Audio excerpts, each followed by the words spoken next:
सही बात। तो सर ये इतने ज़्यादा इतने सालों से शोषित वर्ग है एक बहुत बड़ा, उनको एक मौका मिला, जबकि बिहार तो सर इस बात के लिए हमको तो उस लिहाज से तो बिहार काफ़ी प्रगतिशील हो सकता है। भई कितने 60 के दशक में जब भोला पासवान शास्त्री वहाँ पर एक दलित मुख्यमंत्री बन गए, सतीश प्रसाद ओबीसी वहाँ पर चीफ मिनिस्टर बन गए, लेकिन अपनी कम्युनिटी को वो लोग क्या वेलफेयर नहीं कर पाए या फिर वो लोग उतने गंभीर नहीं थे, इसका क्या कारण है? और फिर कम्युनिटी भी एक साथ एकजुट नहीं हो पा रही है। लालू यादव नहीं नहीं ओबीसी नहीं, के बने तो भी ये उसमें ये डिवाइड हो गया ये और ईबीसी अलग हो गया। ये ये सब ये थोड़ा-सा चीजें क्या है? एक मुख्यमंत्री, दो मुख्यमंत्री या एक पार्टी दो पार्टी के इशू से नहीं होने वाली। हुँ, ये चीजें विचारधारात्मक, ये लेकिन इनसे संकेत मिले हैं, इनसे साहस मिला है उन तबकों को कि ये किया जा सकता है, इतना ही। लेकिन किया गया है ऐसा नहीं है। इनके सबके तमाम दोष हैं, तमाम पारिस्थितिकी भी है और तमाम दोष है, जिन सब की वजह से वो उस समय नहीं हो सका या अब तक नहीं हो सका या आने। लेकिन जैसा मैंने कहा कि चूंकि ये चीजें बिगाड़ने में सैकड़ों साल लगे, तो समाज का परिवर्तन जो है वो एक हमारे दौर में हो जाए, हमारे बच्चों के लिए सब बढ़िया हो जाए, संभव नहीं है। ये एक है, तो इसमें वक्त लगेगा, लेकिन रास्ता पकड़ लिया है समाज ने।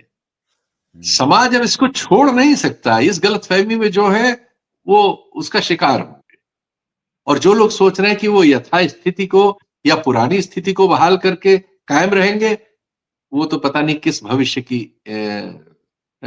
रूपरेखा रच रहे हैं।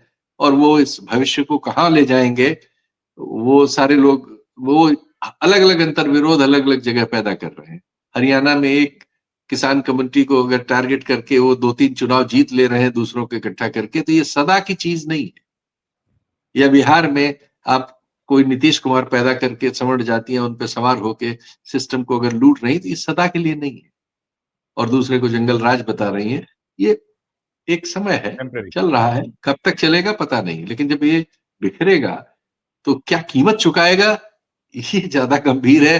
अगर आप समझदार हैं तो इस पर सोचना चाहिए। तो लेकिन सर ये तो बात फिर नहीं आती ना समझ कि भई इतना शोषित वर्ग है और शोषण करने वाले लोगों की संख्या तो हमेशा ही कम होती है, यहाँ भी कम है। तो वो एकजुटता नहीं आने का कारण क्या है सर? या समझ नहीं क्योंकि आ रही उतना क्योंकि ये एकजुटता तोड़ने के जो उपकरण हैं, जिसमें वो हम आप ज़्यादा सबसे बड़ा उपकरण है मीडिया, ये आपके हाथ उनके हाथ में नहीं है। हुँ, ये जिनके हाथ में है उनको ये सुविधा है। जिसके हाथ में सरकार है, जिसके हाथ में पैसे वाले हैं, जिसके साथ हाथ में नहीं साथ में पैसे वाले हैं, जिसके पास तकनीक पर नियंत्रण है, जिसके पास कानून बनाने की शक्ति है, जिसके पास पुलिस है, फोर्स है, वो अभी अपनी चीजों को मनमाने ढंग से लागू कर रहे हैं। लेकिन मैं जो कह रहा हूं कि उन चीजों के विरुद्ध जो अंतर विरोध है, वो निरंतर बड़ा हो रहा है। और सर अंत उसका जो होगा वो मतलब दुनिया के अनुभव यही बताते हैं कि फिर वो साधारण नहीं होगा। क्योंकि आप समस्या को उस स्तर पर ले जा रहे हैं जहां पे उसकी प्रक्रिया हम उसका अनुमान भी नहीं लगा सकते, वहां तक पहुंच सकती। बिल्कुल। तो सर ये प्रशांत किशोर का कुछ असर है या हवा-हवाई बातें हैं? क्योंकि वो तो टेलीविज़न नहीं नहीं, स्क्रीन पर है 6 से 10% के बीच विभिन्न आकलन करने वाले उनको दे रहे हैं। इसमें कहीं रहेंगे वो, 6 से 10 इतना तो है। बहुत बड़ा नंबर है सर, हाँ, तो उन्होंने बड़े इतना चुनाव पैसा खर्च किया है, वो खुद काबिल भी हैं, उन्होंने इतना अच्छा मीडिया मैनेज किया, तो इतने में तो केजरीवाल ने सरकार बना ली थी। हुँ, तो 6 से 10 कहना भी उनके एफर्ट के लिहाज से कोई बहुत ज्यादा नहीं है। दूसरे इतने लोग निर्दलीय वगैरह वहां हो जाते हैं, निर्दलीय भी जितना वो 6 से 10 इतना काम करके वो ला रहे हैं, और 10% ही लोग निर्दलीयों को दे रहे हैं। ये निर्दलीय कौन है? जिन्होंने दलों से टिकट मांगे नहीं मिले, वो निर्दलीय हो गए। तो ये तो कोई राजनीतिक संगठन भी नहीं है, लेकिन लोग बिल्कुल। इनको 10% वोट दे रहे हैं। तो 10% अगर उनको मिल रहा है जिन्होंने कुछ एफर्ट नहीं किया, तो 10% अगर जन सुराज को मिल रहा है तो कोई सफलता नहीं है।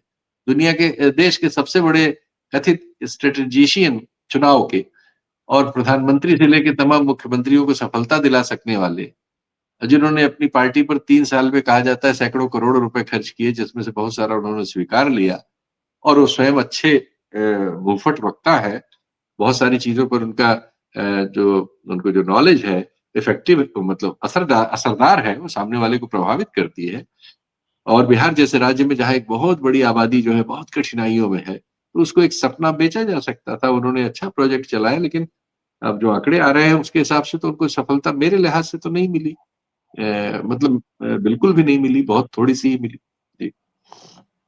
सर लास्ट सेगमेंट में अगर मैं पूछूँ नीतीश कुमार के बारे में सर। नीतीश कुमार के पॉलिटिक्स को आपने बड़े करीब से देखा है और क्योंकि 40 साल का लगभग उनका बल्कि ज़्यादा का ही हो गया पर 40 तो एक्टिवली वो पॉलिटिक्स में कि सेंटर स्टेज पे रहे। तो ऐसे में क आज नीतीश कुमार एक वीक नेता के तौर पर सब लोग देख रहे हैं, उनकी सेहत पर भी बड़े सवाल खड़े हो रहे हैं। ऐसे में क्या नीतीश कुमार का वोटर आज भी उनके साथ जुटा होगा सर या उसमें भी कहीं कोई कन्फ्यूजन है? देखिए, पहली बात तो ये कि नीतीश कुमार का वोटर है कितना? नीतीश कुमार का वोटर 12-15% है बस, 12 से 15 के बीच। झूलता है कभी-कभी। जब उनका प्रारब्ध था तो थोड़ा-सा उससे ज़्यादा था। तो वो वहाँ की प्रमुख इकाई नहीं है। वो पिछड़ी जातियों में की गोलबंदी में से अलग होके सवर्ण जातियों के सहयोग से बने हुए एक पपेट है एक्चुअली। लड़ाई वहाँ पिछड़ा, दलित, अल्पसंख्यक बनाम सवर्ण की है। राजनीति ये है।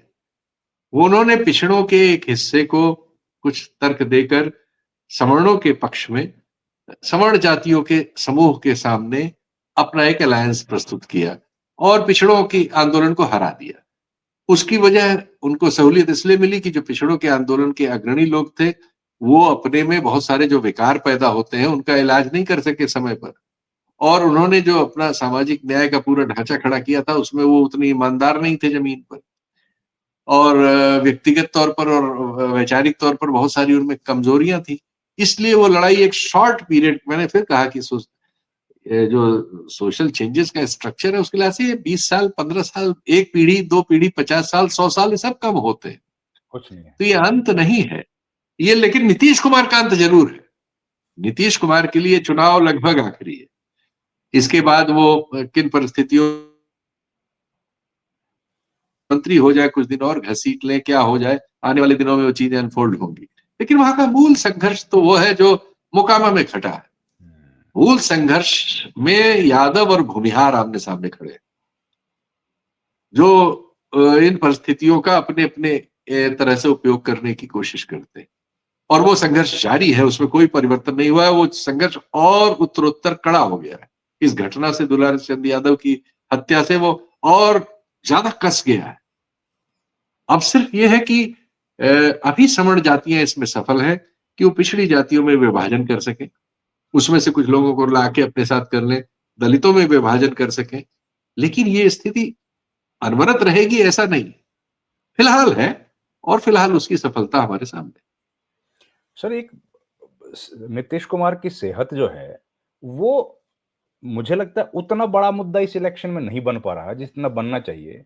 वो भी तब जब हम लोग देख चुके इस देश में कि भई एक व्यक्ति की अगर बीमारी का पता होता तो शायद भारत के 2 टुकड़े ना होते। ऐसी स्थिति में ये आज जो है बिहार में ये मुद्दा इतना बड़ा नहीं बन पा रहा है कि इसके पीछे कोई स्ट्रैटेजी लग रही है आपको कि सर हल्के में ले रहे हैं इस मुद्दे को? देखिए, मुद्दा बनाने वाले लोग जो हैं, अगर नीतीश कुमार आज लालू यादव के साथ होते तो ये मुद्दा इतना बड़ा होता कि चुनाव इसी पे हो रहा होता। हुँ, क्योंकि नीतीश कुमार उनके साथ हैं जिनके हाथ में मुद्दा बनाने की सामर्थ्य है। सही बात है। इसलिए ये मुद्दा नहीं है। हमारे देश में मुद्दे इसलिए कोई बड़े छोटे नहीं होते कि वो मुद्दे हैं। इसलिए बड़े होते हैं कि वो किसके हाथ में है, मुद्दा बनाने वाली टीम कौन सी है। तो मुद्दे सही सिर्फ बात वो बड़े हो पाते हैं जिनको वो बनाते हैं, जिनको आप बनाते हैं, हम चाहते हैं, जनता की जरूरत है, वो मुद्दे बड़े नहीं होते। तो नीतीश कुमार व मीडिया से बात नहीं कर पा रहे हैं सर, एक बार भी बात नहीं की। रैलियों में तो भी कई तरह के अजीब-गरीब उदाहरण उनका देखने को मिलता है। तो ये मुद्दे क्योंकि जनता जो है वो इन सवालों को खड़ा नहीं कर रही है, मीडिया उनको इश्यूज़ को रेज़ नहीं कर रही है, तो इसलिए ये आरजेडी भी उतना स्ट्रांगली इसको ऑब्ज़र्व नहीं कर पा रही या इसको अगले चुनाव के बाद के नतीजों के लिए बचा के रख रही है सर, कि भई कहीं ज़रूरत पड़े नहीं तो नहीं, हम लोग इसको वापस आरजेडी चाहे जितना बड़ा करे वो मुद्दा बना नहीं सकती ना। आरजेडी के हुँ, हाथ में मीडिया थोड़ी है। आरजेडी तो मुद्दा तो क्या बनाएगी, अपने बारे में ही अपनी रक्षा नहीं कर पा रही। उसको जंगल राज का सामना करना पड़ रहा है। चुनाव हो रहा है 25 साल पहले बिहार में क्या था उसपे। तो मुद्दा तो तेजस्वी यादव जंगल का राज क्या बना हुआ है। तेजस्वी के आउटलुक कैसा है सर? लोग उनको पसंद कर रहे हैं क्या? एक युवा है, बहुत कम से कम लोकप्रिय है इस समय। रोज़गार को तो वो सेंटर स्टेज पर लाए। तेजस्वी सबसे ज़्यादा लोकप्रिय है।